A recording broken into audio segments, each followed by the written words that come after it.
Ahmad's CAF by Fred Edoreh. The second leg of the 2019 CAF Champions League final promised to be a spectacle of two North African clubs with very passionate supporters. It was all marred by CAF's inability to deploy and manage the video assistant referee, VAR. For an international organization the size and stature of CAF, this equated to making a mess of eating boiled egg. We thought the matter was settled with the award of the title to Esperance, who were a goal up before the disruption, but CAF met a few weeks later and declared that the match would be replayed. So, as we speak, the CAF Champions League has not been concluded. Shortly after that, CAF third vice president and head of Morocco Football Federation, Fzilekja, assaulted referee Bamlouk Tassim Awessa in the CAF Confederation Cup game between Moroccan RS Berkane and Zamalek of Egypt.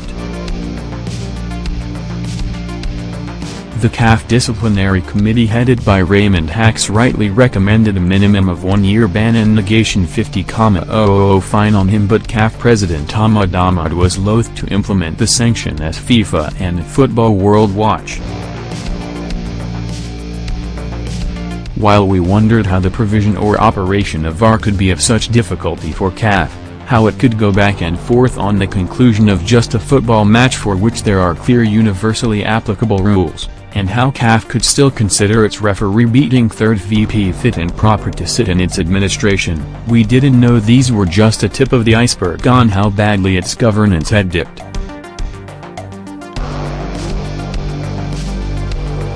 A couple of weeks later, Ahmad was intercepted by the French authority for questioning over suspicions of corruption which are now subject to investigation by the FIFA Ethics Committee, and possible sexual misconduct. As if that was not enough, news came thereafter that the administration of CAF had gone so bad and FIFA was contemplating a takeover of its management. We also thought it was a ruse, being that such situation is unprecedented. Alas, it turned out to be true. At its 41st Congress, Ahmad admitted that the situation has worsened step by step, and he has therefore appealed to FIFA President Gianni Infantino to provide temporary support in what he calls collaboration to manage CAF. The intervention would have FIFA Secretary-General, Fatima Samaro, administer CAF as General Delegate for a renewable 6 months, to drive reforms, implement new structures and follow up with the investigation of FIFA Governance Committee into the central administration and management of the Africa Confederation. No matter the beautiful words with which the new phase of CAF is shawled, the point remains that its management has collapsed. It can no longer govern itself.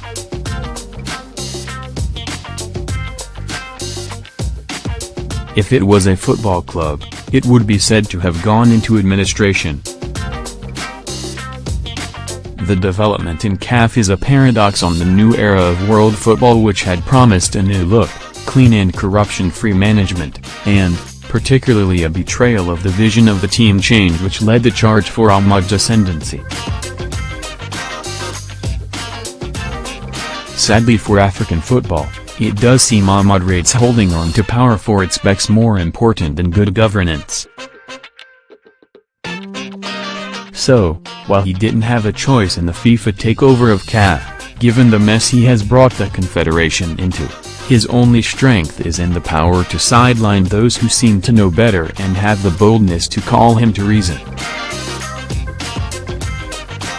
Indeed, worried about the drift, the president of Liberia Football Federation and member of the CAF Executive Committee, Musability, long earlier challenged his style of leadership, but Ahmad's response was to give him the butt.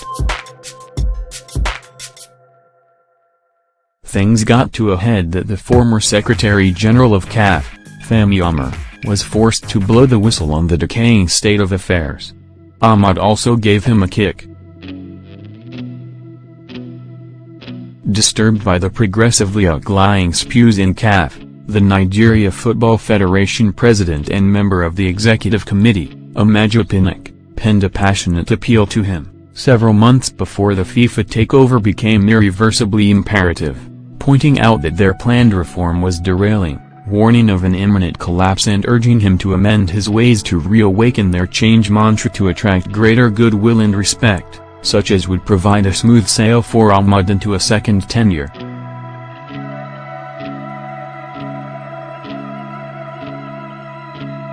Among the issues raised were obvious statutory violations by which Ahmad took and implemented decisions without recourse to the executive committee as provided in Article 23 of CAF statute, the alienation of members of the team based on their forthrightness on issues, and the lack of focus on innovations and dynamic creativity to take the game to the next level, while the leadership stagnated itself with trivial, ethnocentric Francophone versus Anglophone sentiments and biases which do not drive the development of football.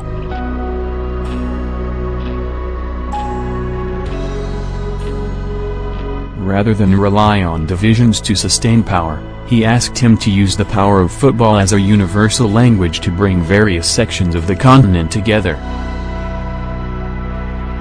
Instructively, Pinnock wrote, "We need to be very careful, my president, and understand the silence of our members. We are sitting on a bombshell ready to explode and we need to act and act fast." Ahmad saw Pinnock's caution as an affront of disloyalty. He dug himself deeper into his filth and eventually landed CAF on administration. Boasting that he is and remains a politician, he responded typically by not sustaining Pinnock as the first vice president of CAF. Interestingly, Pinnock had always demonstrated to him, both in his letter and in the early formation of the group, that his interest is not as much as in the positions but in the elevation of African football. Ahmad would recall how the group was formed, first from a group of 6 persons in Mexico in 2017 which was enlarged to 20 national presidents who were mobilized to receive Gianni Infantino in Nigeria on his election as FIFA president. Thus was how the nucleus of the CAF team changed which brought him to power formed. Ahmad would recall when he lost election into the FIFA Council and how Pinnock promised him before the group of 20 that he would be supported to emerge CAF president, and besides providing funding, he led the global media campaign against the old guard when some others were equivocal about the stand and afraid of the powers of the incumbent. Pinnock did suffer wild opposition back home on the choice of Ahmad, but he stood his ground. It is interesting to see that while Ahmad moved Constant Honore of Congo up from second VP to replace Pinnock as first VP, and the referee beating Moroccan Lekja from third VP to second VP, he brought in South Africa's Danny Jordan as third to make up for the Anglophone group interest.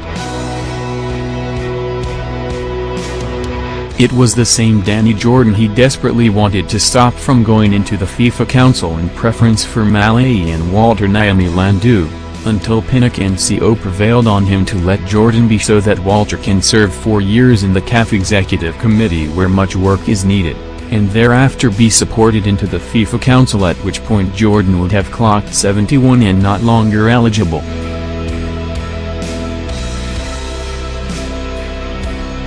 It is even more shameful to see how Jordan jumped at the offer to replace Pinnock to make up for the Anglophone interest. So while the Francophone group with 18 members has the president and first vice president, and the Arab group with 5 members now hold the second VP, the Anglophone with 20 members is relegated to the third VP, which has scant or little resonance in the hierarchy of decision-making. Thankfully, Jordan eventually did not succeed into the FIFA Council, for, no doubt, Nelson Mandela will turn in his grave at his betrayal. In all these, was Pinnock foolishly loyal? He sure was. He has always been blind in his commitments, terribly unbecoming of a typical warrior boy.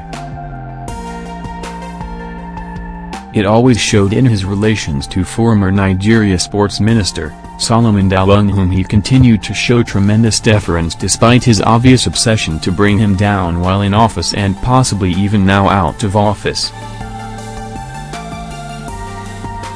Still, it cannot be found anywhere that Pinnock spoke disrespectfully to or of him even as the battle raged.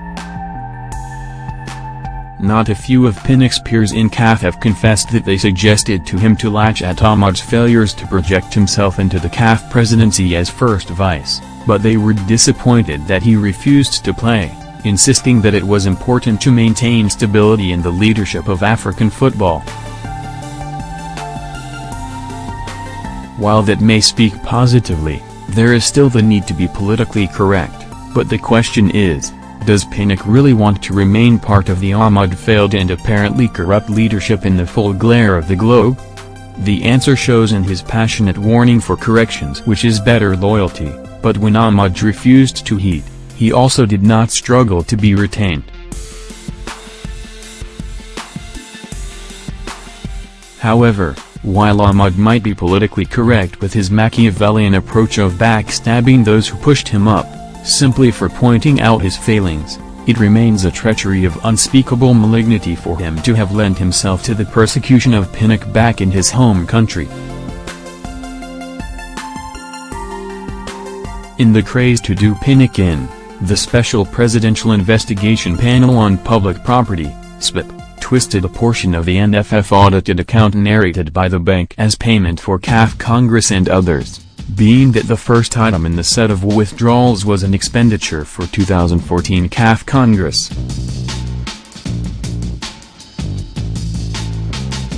Despite the clarity, they wrote to CAF to confirm if indeed the NFF made a payment of $565,471 to it to participate in the Congress.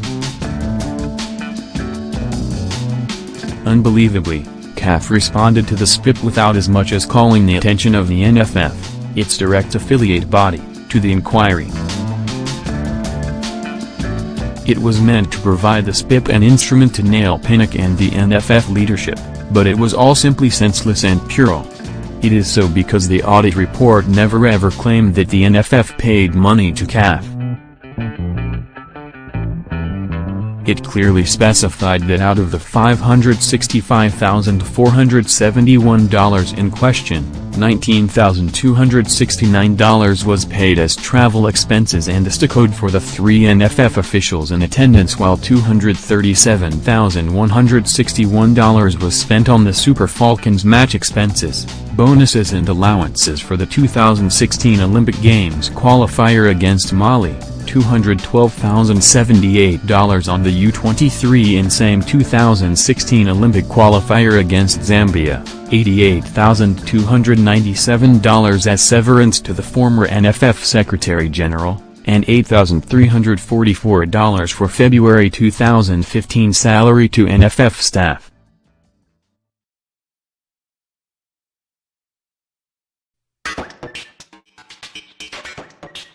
Ahmad and his newfound friends in Nigeria cannot achieve anything with such evil mechanizations which are, at best, only useful for the false media propaganda and the mere campaign to impugn the image of the NFF and the character of its leadership, just to fool the public.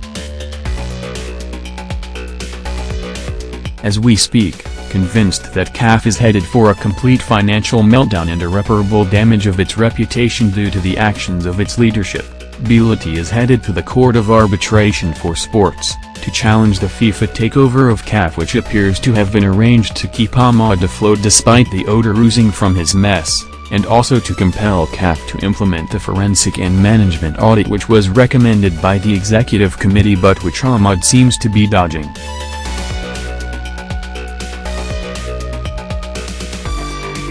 Worst still for CAF is the recent judgment fine of about $18 million imposed on it by the Egyptian court on charges of trade monopoly committed by the Issa Hayatou regime. While Ahmad was expected to defend CAF and possibly mitigate the damage for his financially ailing confederation, he chose ill-advisedly to play politics of self-preservation with it. Indeed, The crucial issue for African football is how CAF has been so mismanaged to the point of FIFA taking it over, yet, Ahmad, albeit in self-delusion, is still playing divisive politics and joining in nocturnal schemings to destroy those who insist on best practices. With all that has happened and still happening in CAF, Pinnock, even if failed by his loyalty, should hold his head high for his forthrightness in calling Ahmad to order, even if privately. It speaks to his integrity, passion and commitment for the good of the game, for which he enjoys wide acceptability in world football.